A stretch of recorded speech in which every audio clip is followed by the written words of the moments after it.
Hey everybody, it's Dr. Lynn Potvin. I didn't get a chance to chat with you guys on Sunday night, and today was a nice little snow day. Well, I guess nice is a relative term. Yeah, today was a snow day here in the Kennebunk area, and I think for a lot of Maine. So, I actually typically teach biology students on this day, but it was a snow day for me as an educator. So I, had plenty of work to get done on my day off. But I also took the opportunity to do a little self-care. And one thing that I oftentimes forget to do, but days like this I have the chance to remember, is to do what a self-care form that I really enjoy, which is hand massage. And it's so interesting when I work with people. I do a pretty thorough physical exam typically when people come in for their initial consultation, and a lot of what I also pay attention to outside of the normal stuff, looking at people's vitals and making sure that they're alive in my office, I pay attention to where they're holding tension in their bodies. And everybody kind of has their own spot. Some people will hold it in their shoulders, some people will hold it in their neck, their abdomen, their feet, but we oftentimes forget how much tension we hold in our hands.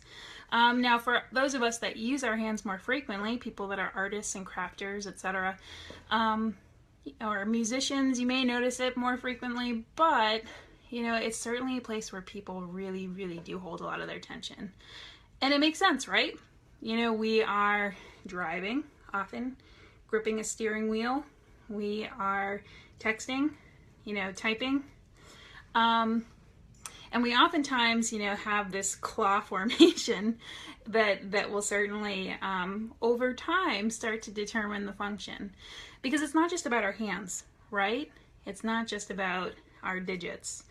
All of the muscles that allow us to control our hands and our wrist are in our forearm.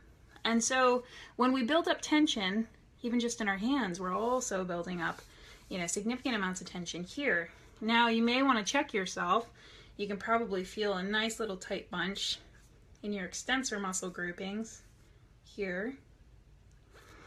But a lot of times people will notice that they carry significant amounts of tension here and especially here. We get these lovely little opposable thumbs we're always pinching things with, but we definitely carry tons of tension here because of all the gripping that we do throughout the day. So, it's interesting because from a Chinese medicine perspective, we actually have a fair amount of pretty powerful points in our hands. That's also a word of caution that I would give to anybody that's doing any hand massage. We have a pretty significant point right here, which happens to be one of the most tender places for people when they poke around on their hands.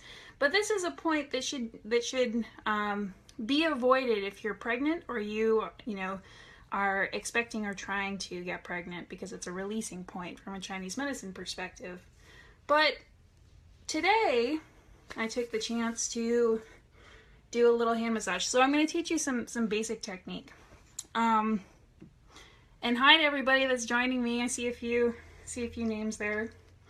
Now you can use really any massage oil. I have some sweet almond oil here. Sometimes what I'll also do is I'll take a little bit of ginger essential oil or other soothing or smells, scents that I really enjoy in essential oils, and I'll mix it in with my base oil just to get a little bit additional blood flow.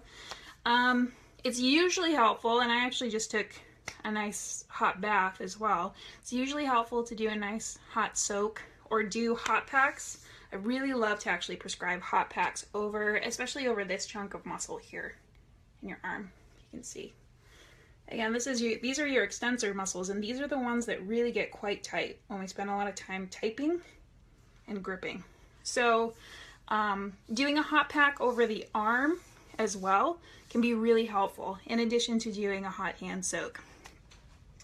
So once you've kind of warmed things up a little bit, this is when you can get to the massage. So I usually just take a little bit of massage oil.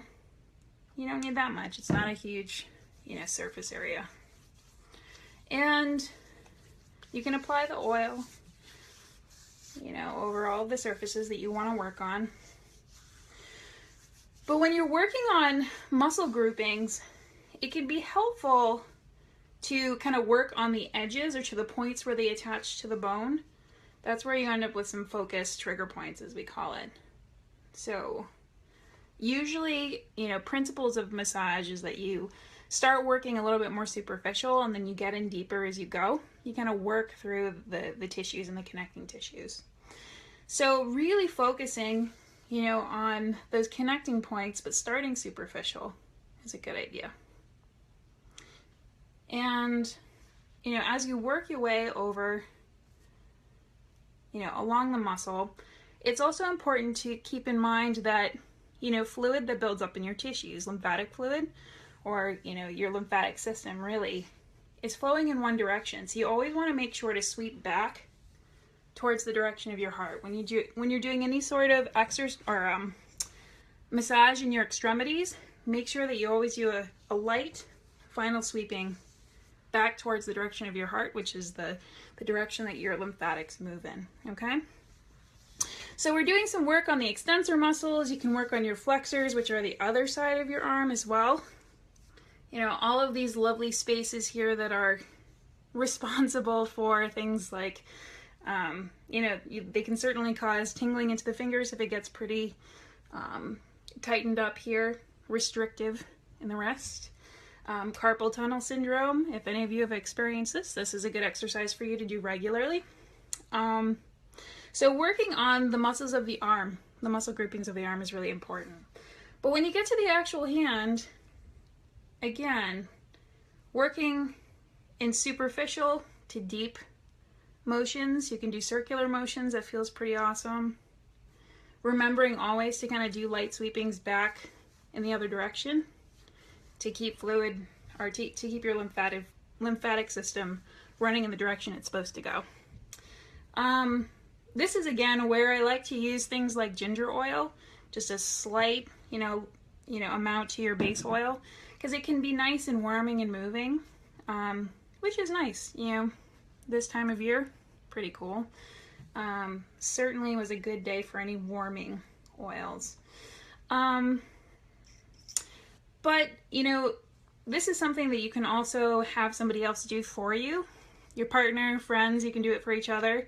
You know, it's not very often. It's kind of a vulnerable thing to have somebody hold on to your hand, but, you know, if you trust a person, it can actually be a nice exercise for you to do with somebody else. And again, it's a space that even when you get a, you know, your typical massage, they're oftentimes not spending a lot of time focusing on the hands. But, you know, from, you know, I would say a more energetic perspective, the hands are, you know, incredibly powerful. And as humans, we use them often. We do a lot of work, and symbolically, you know, we do a lot of work as well. And so, you know, taking time to focus on the hands, I think, can be a really good relaxation exercise, and also just kind of reinvigorating for any work that you do. So I hope that this was helpful for you, perhaps inspiring to give it a try. Again, always remember to, when you do superficial work to deep work, you always end up doing light work back in the direction towards your heart, as a means of getting your lymphatics flowing in the direction that they're supposed to flow. And if you are pregnant, or if you are trying to get pregnant, putting a lot of pressure consistently in this part of your hand in particular is a space that you should probably avoid. But I hope you all had a good snow day for those of you that are tuning in from the good state of Maine, and I will hopefully see you guys on Sunday for another installment of Wellness Said Sunday. If you want to be on my email list, I'm going to put a link below, but I hope you have a good day, and I'll see you guys later.